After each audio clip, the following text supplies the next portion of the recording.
Hello, my name is Haley Chapman, and for my final project, I interviewed my mom. For the first question, asking her about her childhood and what it was like growing up, she talked about how she was from a rural town in southern Utah, and it was a very small town, and she was 5 of 9 kids, so she had a very big family. And because of this, I was able to kind of draw that maybe she had very close-knit neighborly relationships, because I know that that's very common in like small towns. And she also says that she was the middle child and she had older brothers, which would toughen her up, which I thought was interesting because I feel like that can tie back to like the traditional gendered ways of raising kids. And so girls are usually treated more gently and raised to be more gentle, where boys are treated as more rough. And so her brothers kind of stepped in and raised her in the traditional gendered way that men usually would be. And then for the second question, which was asking about her family's expectations of her, she actually said that her family didn't have, they were mostly very just like, we want you to be happy and we want you to have your own life. But their two conditions were they wanted her to be a mother and be married, and they wanted her to remain faithful and practicing in the religion that her family grew up in. And this can show how I think religious beliefs can sometimes reaffirm these gender role expectations, given that the emphasis on her being a mother tied back to those original beliefs. And then third question, how was her transition from adolescence to adulthood? She actually talked about how she very quickly after leaving home got married, and very soon after started having kids. And I think that this shows how she very much valued human connection. She wasn't alone for very long before she found another partner and started having kids and these more connections to hold on to. And she also talked about how some of the challenges she faced is, since she married my dad, who was in the military, they had to move around a lot, which was a new thing for her since she had only ever lived in that small town in Utah. So now she was being in bigger places with more people, and she was having to be in places where she didn't know anyone, whereas growing up in a small town, everybody knows everybody. And then the fourth question, what significant events or experiences shaped her early adult life? She immediately started talking about having kids and raising her children, which I think just kind of like fortifies all these big goals that she's had in her life of being a mother, where it was first with her family's expectations, but now this is what she wants in her life as well.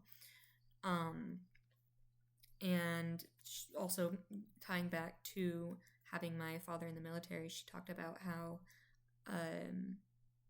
it was always just her and me and my siblings. And since she didn't know a lot of people, she didn't have a lot of socialization. So she had just time to strengthen her bond with her children. And then for the fifth question, how have societal expectations and norms changed since she was young? The first thing she said was talking about how people are a lot scarier and meaner, as she liked to say. She thinks that people nowadays are a lot more quick to be hateful towards other people, and aren't as accepting of like the in-between. And I think this is kind of sad, because you would expect a society to progress to being more accepting and open of all the other people, whereas it seems that from her experience, society is progressing backwards. And then the sixth question, how can she share the biggest obstacles or barriers that she faced and how she overcame them? What she first talked about was how her family, growing up in that rural small town area, she also was very poor growing up, and so they had a lot of financial hardship and were actually on government aid.